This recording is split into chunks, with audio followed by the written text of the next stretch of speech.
Hello, स्वागत है आप सभी का द माइनस प्लस पे। आज के वीडियो में हम लोग करेंगे इक्वेशन, समीकरण। ठीक है, समीकरण के बारे में हम लोगों ने पिछली वीडियो में हम लोगों ने समीकरण के बेसिक जो कॉन्सेप्ट होते हैं उसको समझा। ठीक है, आज के वीडियो में उसी वीडियो को आगे बढ़ाएंगे। जहाँ तक हम लोगों ने सीखा था उससे आगे आज हम लोग सीखेंगे। ठीक है, तो जो चैनल पर नए हैं चैनल को सब्सक्राइब कर लें, वीडियो को लाइक कर दें और अपने दोस्तों में शेयर भी करें। ये जो इस सीरीज का ये 8वां वीडियो है। इससे पहले 7 वीडियोज आ चुकी है। अगर आपने नहीं देखा है तो चैनल में जाके आप देख सकते हैं। ठीक है, ये है सीरीज 9th और 10th मैथ का निचोड़। इससे पहले हम लोगों ने कंप्लीट किया है क्लास 1 से क्लास 8 तक का निचोड़। ठीक है, क्लास 1 से क्लास 8 तक के मैथ का निचोड़ हम लोगों ने कंप्लीट कर लिया है। ये है 9th और 10th के मैथ का निचोड़। ठीक है, इस सीरीज का नोट्स अवेलेबल है व्हाट्सएप पर, आप पता कर सकते हो। व्हाट्सएप नंबर डिस्क्रिप्शन में है, आप जाओगे तो वहाँ से आप पता कर सकते हो कि नोट्स कैसे मिलेगा। आज का जो टॉपिक है हमारा समीकरण को लेके, पहला तो समीकरण के कुछ नियम को हम लोग सीखेंगे। उसके बाद हम लोग एग्जाम्पल देखेंगे कि अगर दोनों पक्षों में चर मौजूद रहे तब हम कैसे उसको सॉल्व करेंगे। तीसरा हम लोग देखेंगे कि त्रियक गुणा यानी कि क्रॉस मल्टीप्लिकेशन जो होता है वो किस स्थिति में होता है और कैसे किया जाता है, उसके एग्जाम्पल्स को हम लोग देखेंगे। उसके बाद समीकरण के कुछ अनुप्रयोग देखेंगे कि यूज क्या है, किस तरह के क्वेश्चंस में इसका यूज होगा। इन 4 टॉपिक पर आज की वीडियो में हम लोग बात करेंगे और ये चारों टॉपिक मिला के एक चर वाला रैखिक समीकरण इस वीडियो में खत्म हो जाएगा। ठीक है, उसके बाद नेक्स्ट वीडियो में हम लोग 2 चर वाले रैखिक समीकरण को कर रहे होंगे। अब देखिए, आज जो हम लोग देखेंगे जो बेसिक नियम, बेसिक रूल जो है, जिस रूल को फॉलो करना होता है इक्वेशन को सॉल्व करते वक्त, उस चीज़ को हम लोग यहाँ पर देखेंगे कि देखिए समीकरण जो होता है उसमें कितने पक्ष होते हैं, 2 पक्ष होते हैं, बायां पक्ष और दायां पक्ष, यानी कि LHS और RHS। ठीक है, और समीकरण में जैसे मान के चलिए 2x + 3 बराबर 4x - 7, अगर इस तरीके से ये समीकरण है तो इसमें 2x + 3 जो है ये बायां पक्ष है यानी कि LHS है, और 4x - 7 जो है वो दायां पक्ष है यानी कि RHS है। अब इसमें 2x जो है इसको हम क्या बोलेंगे, ये पद है, टर्म बोलेंगे। 3 क्या है, एक टर्म है। 4x क्या है, एक टर्म है। 7 क्या है, -7 जो है वो एक टर्म है। टर्म बोलिए या पद बोलिए, ठीक है, इसको बोल सकते हैं। अब समीकरण में है क्या कि किसी भी पद को एक तरफ से दूसरे तरफ हम लेके जा सकते हैं या लेके आ सकते हैं। ठीक है, जैसे 3 है यहाँ पे, तो अभी ये LHS में है। ठीक है, ये जो +3 है अभी LHS में, अगर हम चाहें तो इसको RHS में ले जा सकते हैं। ये जो 2x है +2x, ये अभी LHS में है, अगर हम चाहें तो इसको RHS में ले जा सकते हैं। जब हम समीकरण को सॉल्व करेंगे तो ऐसा हमें करना होगा कि एक पक्ष से दूसरे पक्ष में हम जितने भी टर्म है उसको एक पक्ष से दूसरे पक्ष में करेंगे। तो ठीक है, उसी दौरान जब हम किसी भी पद को LHS से RHS या फिर RHS से LHS ट्रांसफ़र करते हैं या ले जाते हैं, तो उस वक्त हमें कुछ नियमों का ध्यान रखना होता है, जो कि है यहाँ पर आप देख सकते हो कि अगर किसी भी प्लस में जो जैसे यहाँ पर +3 है, इसको अगर एक पक्ष से दूसरे पक्ष में, यहाँ पर आप देख लीजिए, ये जो +3 है अभी LHS में है, अगर हम इसको LHS से हटा के, ठीक है, जैसे 2x बराबर 4 - 7, अब ये जो 3 है इसको अगर हम चाहें कि RHS में ले जाएं तो ये बदल जाएगा, +3 किस चीज़ में बदल जाएगा, -3 में। ठीक है, तो इसी तरह का जो नियम है वो हमें पालन करना होता है। जैसे पहला नियम देखिए, जो प्लस में है, जो जोड़ है वो घटाव में बदल जाएगा, और जो घटाव है वो जोड़ में बदल जाएगा। ठीक है, जो प्लस है वो माइनस हो जाएगा, जो माइनस है वो प्लस हो जाएगा। कोई भी संख्या अगर गुना में है तो एक तरफ से दूसरे तरफ ले जाएंगे तो वो भाग में बदल जाएगा यानी कि डिवीजन में बदल जाएगा, या अगर वो डिवीजन में है तो वो गुना में बदल जाएगा। ठीक है, अगर वर्ग में है तो वो वर्गमूल में बदल जाएगा, यानी कि स्क्वायर में है तो स्क्वायर रूट में बदल जाएगा, घन में है तो घनमूल में बदल जाएगा, यानी कि क्यूब में है तो क्यूब रूट में बदल जाएगा। ठीक है, ये अभी हम आपको एग्जाम्पल से क्लियर कराएंगे, तब आपको बेहतर ढंग से ये समझ में आएगा। ठीक है, पहला एग्जाम्पल अगर हम लोग लें तो देखिए इस समीकरण को सॉल्व करना है, तो यहाँ पर जो ये +5 है, अभी देखिए आरएचएस में 0 है केवल, ठीक है, और जो कुछ भी है जितने भी टर्म्स हैं सभी के सभी एलएचएस में है, यहाँ पर एलएचएस में। तो हम करेंगे क्या, बारी बारी सभी कांस्टेंट टर्म को आरएचएस में ले जाएंगे। जैसे देखिए 3y/5 -4, ठीक है। अब ये जो +5 है इसको आरएचएस में ले जाएंगे तो क्या हो जाएगा, प्लस बदल जाता है माइनस में, तो -5 लिख देंगे, ठीक है। अब देखिए फिर इसको आगे हम लोग बढ़ाते हैं, 3y/5 बराबर, ये जो -5 है इसको लिखिए, और ये जो -4 है यहाँ पर इसको अगर आरएचएस में ले जाएंगे तो माइनस बदल जाएगा प्लस में, तो ये हो जाएगा +4, ठीक है। इस तरीके से हो जाएगा। अब इसको आप सॉल्व भी कर सकते हो कि -5 और +4 कितना हो जाएगा, -1, ठीक है, -1 लिख सकते हैं यहाँ पे। अब देखिए ये जो 5 है एलएचएस में है और ये डिवीजन में है, इस बटे का मतलब भागा होता है, ठीक है। ये जो बटे है यहाँ पर 3y/जो 5 लिखा हुआ है, तो ये जो रेड कलर आप देख रहे हैं ये भागा का चिन्ह आप इसको मान सकते हैं। तो 5 किस चीज में हो गया, 5 अभी भागा में है, तो इसको आरएचएस में ले जाएंगे तो किस चीज में हो जाएगा, भागा बदल जाएगा गुना में, ठीक है। तो इसको हम लोग ऐसे लिख सकते हैं, 3y -1 तो पहले से है उस तरफ, ठीक है, और ये जो 5 है ये मल्टीप्लाई हो जाएगा, ठीक है। अब इसको गुना कर लेंगे तो कितना हो जाएगा, 5 और -1 को मल्टीप्लाई करेंगे तो -5, ठीक है।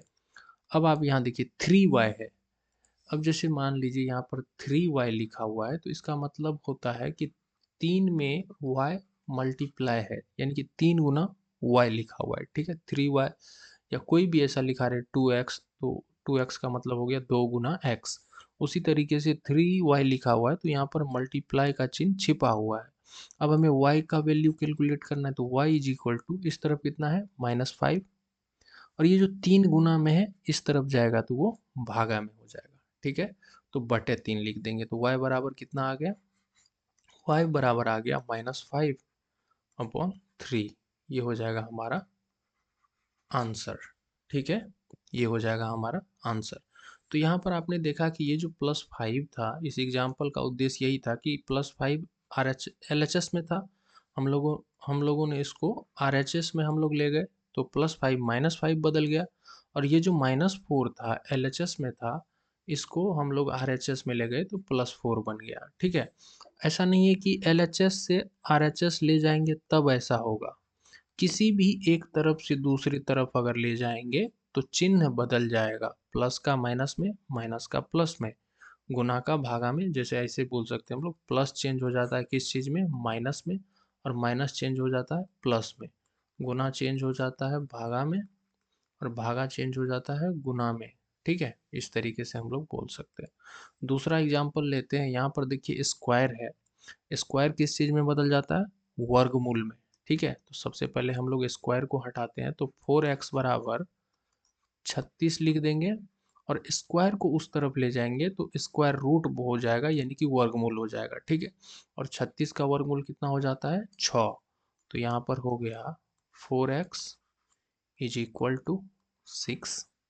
अब x का वैल्यू हम लोगों को कैलकुलेट करना है, तो 4x है, यानी कि 4 गुना x है, तो x का वैल्यू निकालेंगे तो 6, और ये जो 4 गुना में है RHS में आएगा तो भागा में हो जाएगा, ठीक है। 6/4 आंसर हो गया। इसको चाहें आप तो और भी सरल कर सकते हैं, किस तरीके से, तो जैसे 2 से डिवाइड करिए इसको, 2 तिया 6, 2 दूनी 4, तो आप इसको लिख सकते हो 3/2 आंसर, ठीक है। नेक्स्ट अगर देखें, तीसरा एग्जाम्पल है हमारे पास, √2x = 4, तो ये जो स्क्वायर रूट है इसको अगर LHS से RHS ले जाएंगे तो ये भी बदल जाएगा, स्क्वायर रूट बदल जाएगा स्क्वायर में, तो इसको हम लोग लिखेंगे 2x = 4, और ये जो स्क्वायर रूट है वो बदल जाएगा स्क्वायर में, तो यहाँ पर स्क्वायर दे देंगे, ठीक है। 4 का स्क्वायर यानी 4 का वर्ग, 2x बराबर हो जाएगा 4 का वर्ग, यानी कि 4 गुना 4, यानी 4 गुना 4 कितना हो जाएगा, 16, ठीक है। अब 2x है, 2x का मतलब हो गया 2 गुना x, तो x का वैल्यू निकालेंगे तो 16, और 2 जो गुना में था यहाँ पर भागा में हो जाएगा तो बराबर हो जाएगा 8। तो x बराबर कितना आ गया 8। ये हो गया हमारा आंसर। ठीक है, नेक्स्ट एग्जांपल देखिए। अब यहाँ पे देखिए ये जो पावर 3 है यानी कि क्यूब है, तो क्यूब को एक तरफ से दूसरी तरफ ले जाएंगे तो क्यूब रूट हो जाएगा। क्या हो जाएगा, क्यूब रूट हो जाएगा। तो इसको हम लोग इस तरीके से लिखेंगे 4y इज इक्वल टू 64। और ये जो क्यूब को आरएचएस में लाएंगे तो ये क्या बन जाएगा, क्यूब रूट यानी कि घनमूल। और 64 का घनमूल कितना हो जाएगा, तो 4। ठीक है, ये हम 1 से 8 वाले सीरीज में बता चुके हैं कि घनमूल क्या होता है। तो 64 का जो घनमूल है वो 4 होगा। और यहाँ पर देखिए 4y बराबर हो गया 4। अब हम y का वैल्यू कैलकुलेट करेंगे तो y बराबर 4। और यहाँ पर 4y है तो 4 गुना में है, इस तरफ आएगा तो 4 भागा में हो जाएगा और 4 को 4 से डिवाइड करेंगे तो 1 आ जाएगा। यानी y का जो वैल्यू है वो आ गया 1। ये हमारा हो जाएगा आंसर। ठीक है, नेक्स्ट एग्जांपल लेते हैं और देखते हैं इसमें क्या है। यहाँ पे देखिए, यहाँ पर है देखिए घनमूल दिया हुआ है यानी कि क्यूब रूट है। और कितना है क्यूब रूट के अंदर में 5x। ठीक है, तो क्यूब रूट को अगर एक तरफ से दूसरी तरफ ले जाएंगे तो वो क्यूब में बदल जाएगा, घन में बदल जाएगा। तो इसको हम लोग इस तरीके से लिख सकते हैं 5x इज इक्वल टू 10। और ये जो घनमूल है LHS में वो RHS में जाएगा तो घन बन जाएगा यानी कि पावर 3 हो जाएगा। पावर 3 होने का मतलब है कि 10 को 3 बार मल्टीप्लाई करेंगे, 10 गुना 10 गुना 10। ठीक है, अब बराबर लिखेंगे 5x इज इक्वल टू 10 गुना 10 गुना 10 कितना हो जाएगा 1000। ठीक है, अब क्या करेंगे, x बराबर हम लोगों को कैलकुलेट करना है तो हो जाएगा 1000। और ये जो 5 यहाँ पर मल्टीप्लाई में है इसको RHS में ले जाएंगे तो डिवाइड में हो जाएगा। 5 से 1000 को डिवाइड करेंगे तो कितना हो जाएगा, 5 दूनी 10 पर 2 जीरो यानी कि 200 हो जाएगा हमारा आंसर। ठीक है, कितना एक और एग्जाम्पल है। इस एग्जाम्पल को भी आप लोग देखिए कि या इस ये करते हैं कि ये आप लोगों के लिए होमवर्क में एग्जाम्पल है। ठीक है, ये हम छोड़ते हैं आप लोगों के लिए, हम नेक्स्ट टॉपिक पे जाते हैं। एक और है, ये भी आप लोगों के होमवर्क के लिए छोड़ते हैं। इसका जो आंसर है आप लोगों को कमेंट बॉक्स में बताना है। ठीक है, इसका जो आंसर है वो आप लोगों को कहाँ बताना है, कमेंट बॉक्स में। ठीक है, कमेंट बॉक्स में इसका आंसर बताना है। और एग्जाम्पल नंबर 6 का भी आंसर आप लोगों को कमेंट बॉक्स में बताना है। हम नेक्स्ट टॉपिक पे जाएंगे। अभी आप लोग इस क्वेश्चन को अपने कॉपी पर लिख लीजिए। ठीक है, या स्क्रीनशॉट ले लीजिए। ठीक है, और ये वाला जो प्रश्न है इसको भी आप लोग देख लीजिए और अपने कॉपी में लिख लीजिए। हम तब तक क्या करते हैं, हम जाते हैं नेक्स्ट टॉपिक पे। समय अभी कितना हुआ है, 13 मिनट। देखिए, अब हम क्या करते हैं, जाते हैं अगले टॉपिक पे। अब ये जो अगला टॉपिक है हमारा वो है जब दोनों पक्षों में चर मौजूद हो। दोनों पक्षों में यानी कि LHS और RHS। इससे पहले जितना भी एग्जाम्पल हम लोगों ने किया उसमें किसी एक पक्ष में चर था, दूसरे पक्ष में अचर था। अब हम लोग ऐसा प्रश्न करेंगे जब दोनों पक्षों में चर मौजूद हो, दोनों पक्षों में अचर अचर मौजूद हो। ठीक है, तो यहाँ पर देखिए 2x जो है इसमें x चर है, यहाँ पर x चर है। और ये जो x है ये RHS में है और ये जो 2x है वो LHS में है। इस तरह के प्रश्न जब भी हो जहाँ पर आप देखें कि दोनों ही पक्षों में चर मौजूद हो तो करेंगे क्या कि एक पक्ष में चर वाले टर्म को रखेंगे और दूसरे पक्ष में अचर वाले जितने भी टर्म है उसको रखेंगे। ठीक है, तो यहाँ पर हम लोग करते क्या है, सुविधा के लिए LHS में चर वाले पद को रखते हैं और RHS में अचर वाले पद को रखते हैं। तो देखिए बेसिक जो रूल है उसको फॉलो करते हुए इस चीज को हम लोग सॉल्व करेंगे। ध्यान से देखिए इस चीज को। जैसे देखिए 2x है, ठीक है, 2x हम लोग लिख लेते हैं। और ये जो x है इसके पीछे कोई साइन नहीं है यानी कि प्लस का चिन्ह छिपा हुआ होता है, अगर कोई चिन्ह ना लगा हो तब।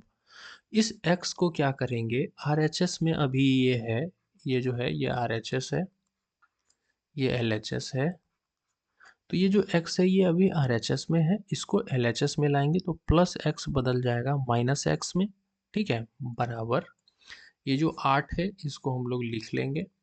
अब ये जो देखिए +3 है ये LHS में है, इसको RHS में ले जाएंगे तो +3 बदल जाएगा -3 में, ठीक है। तो अब आप यहाँ पर ध्यान से देख सकते हो कि हम लोगों ने LHS में चर वाले पद को रख लिया और RHS में अचर वाले पद को रख लिया, ठीक है। इस तरीके से अगर हम लोग करेंगे तो चीज़ें आसान हो जाएंगी। अब देखिए 2x में से x को माइनस करेंगे तो बच जाएगा कितना, x बराबर 8 में से 3 को माइनस करेंगे तो बच जाएगा कितना, 5।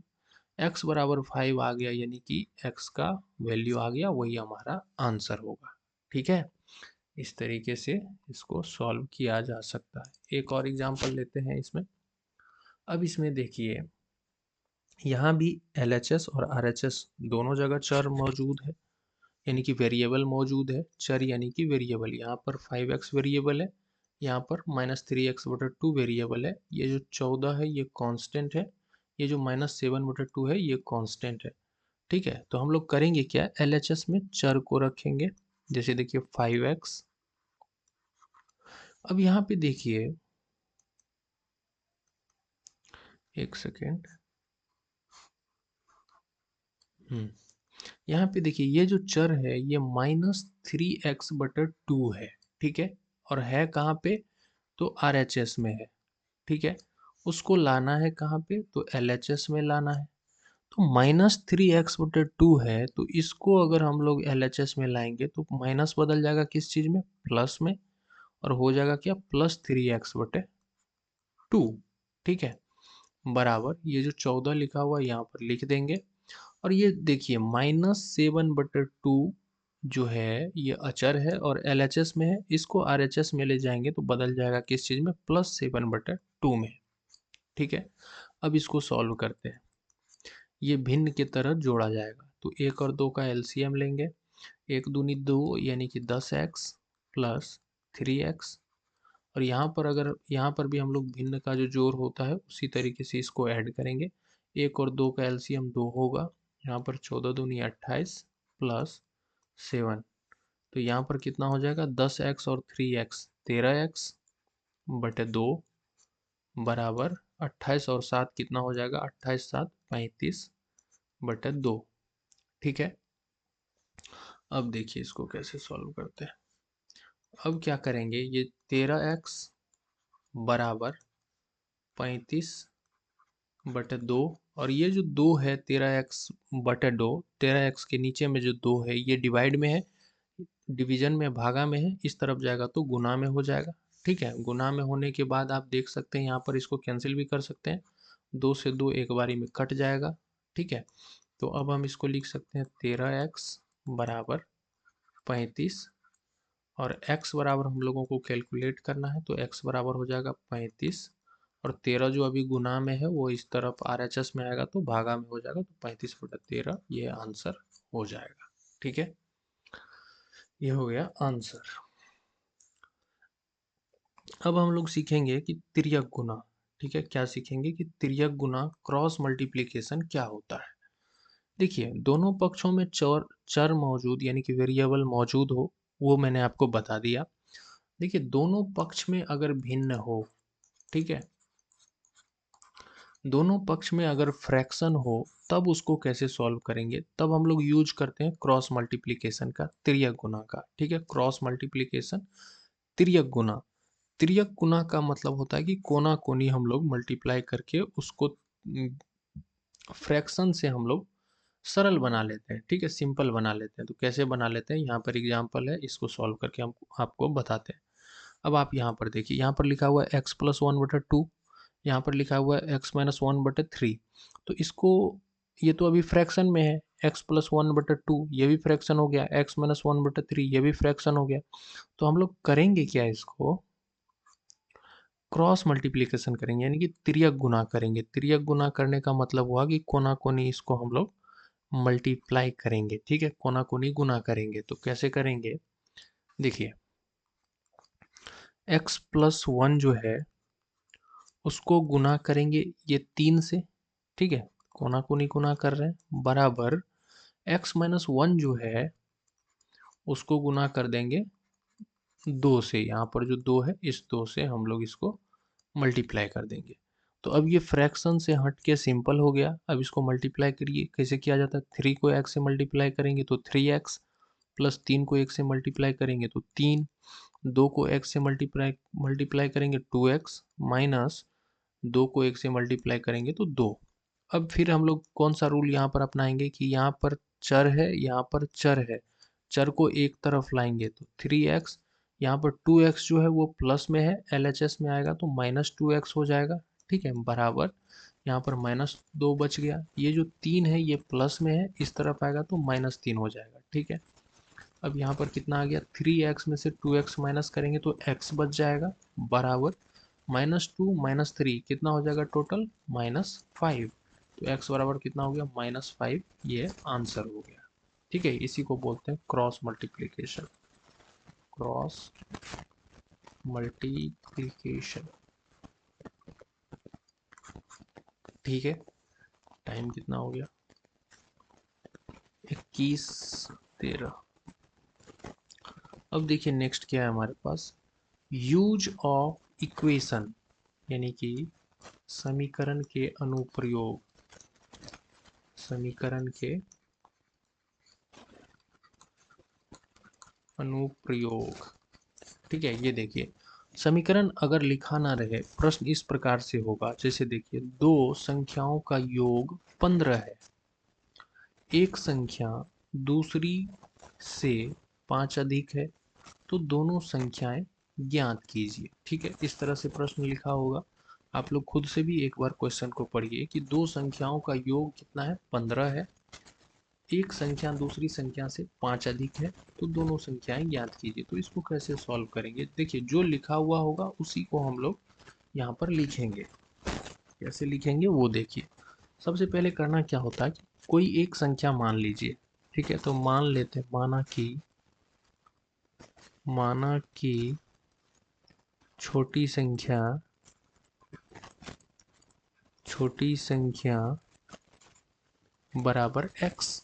ठीक है, यहाँ पर देखिए दिया गया है एक संख्या दूसरी संख्या से 5 अधिक है, तो छोटी संख्या जब x है तो बड़ी संख्या कितना हो जाएगा? प्रश्न में दिया गया है कि बड़ी संख्या जो है छोटी संख्या से 5 अधिक है। ठीक है, तो अगर छोटी संख्या x है तो दूसरी संख्या जो बड़ी संख्या है वो x से 5 अधिक है, यानी कि x + 5 हो जाएगा। तो एक संख्या हो गया x और दूसरी संख्या हो गया x + 5। ठीक है, और प्रश्न में देखिए एक चीज और दिया गया है कि दो संख्याओं का योग 15 है। तो हमारे लिए तो पहली संख्या x है, दूसरी संख्या x + 5 है।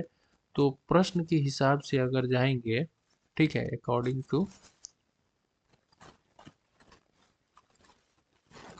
क्वेश्चन के हिसाब से अगर जाएं तो दोनों संख्या को ऐड अगर करेंगे, यानी कि x + 5, प्रश्न के अनुसार दोनों संख्याओं को जोड़ने पर कितना आना चाहिए?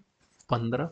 तो अब ये देखिए यहाँ पर इस तरीके से अगर आप लोग लिख लोगे तो ये समीकरण बन गया, और ये समीकरण बन गया तो इसको हम लोग आराम से सॉल्व कर सकते हैं। x + 5, या यहाँ पर ये जो +5 है इसको हम RHS में ले जाएं तो कितना हो जाएगा? -5। तो 15 में से 5 गया तो कितना बच गया? 10। और x में x को ऐड करेंगे तो हो जाएगा 2x बराबर 10। ठीक है, अब यहाँ पर लिखते हैं x बराबर कितना हो जाएगा? x बराबर हो जाएगा 10। ये जो 2 है मल्टीप्लाई में है, इस तरफ जाएगा तो 2 डिवाइड करेगा 10 को, तो कितना हो जाएगा? 10/2 बराबर कितना? तो 5। तो x हम लोगों ने माना था कि छोटी संख्या x है, तो छोटी संख्या x, तो x के बराबर हम लोगों ने कितना यहाँ पर निकाला? x बराबर 5। तो छोटी संख्या हो गया 5, और बड़ी संख्या क्या है? x + 5। तो x की जगह पर 5 रखेंगे और +5 करेंगे तो बड़ी संख्या कितना हो गया? 10। तो दो संख्याएं थी, तो पहली संख्या 5, दूसरी संख्या 10, और दोनों को जोड़ने पर कितना आना चाहिए था? 15। तो 10 और 5 कितना हो गया? 15। ठीक है, तो 5 और 10 जो है वो हमारा आंसर हो गया। तो समीकरण के अनुप्रयोग में आपको इसी तरह के क्वेश्चंस मिलेंगे। एक और होमवर्क हम आप लोगों के लिए यहाँ पर देते हैं कि 3 क्रमागत, इस प्रश्न को आप लोग इसका स्क्रीनशॉट ले लीजिए और इसका भी आंसर आप लोगों को कमेंट बॉक्स में बताना है, ठीक है। एनसीईआरटी से ये प्रश्न लिए गए हैं, एनसीईआरटी बुक क्लास 8, ठीक है। 3 क्रमागत विषम संख्याओं का योग 93 है, तो तीनों संख्या ज्ञात कीजिए, ठीक है। 3 विषम संख्या किसे कहते हैं? वैसी संख्या जो 2 से पूर्णतया विभाजित ना हो। तो वैसी संख्या 3 वैसी संख्याएं हैं जो विषम है और तीनों को ऐड करने पर कितना आता है? 93। तो तीनों संख्या आप लोगों को ज्ञात करना है और ज्ञात करके अपना आंसर कमेंट बॉक्स में बताना है। इससे पहले भी 2 क्वेश्चंस हमने आप लोगों को दिया है मैंने इसी वीडियो में पहले, ठीक है। तो उसका भी आंसर आप लोगों को बताना है कमेंट बॉक्स में, ठीक है। तो एक चर वाला जो रैखिक समीकरण था वो यहाँ पर खत्म हो गया है। अगले वीडियो में हम लोग 2 चर वाले रैखिक समीकरण को सॉल्व करना सीखेंगे। इस वीडियो को देखने के लिए आप लोगों का बहुत बहुत शुक्रिया। मिलते हैं अगले वीडियो में नए नए टॉपिक के साथ, यानी कि 2 चर वाले रैखिक समीकरण के साथ। तब तक के लिए टेक केयर।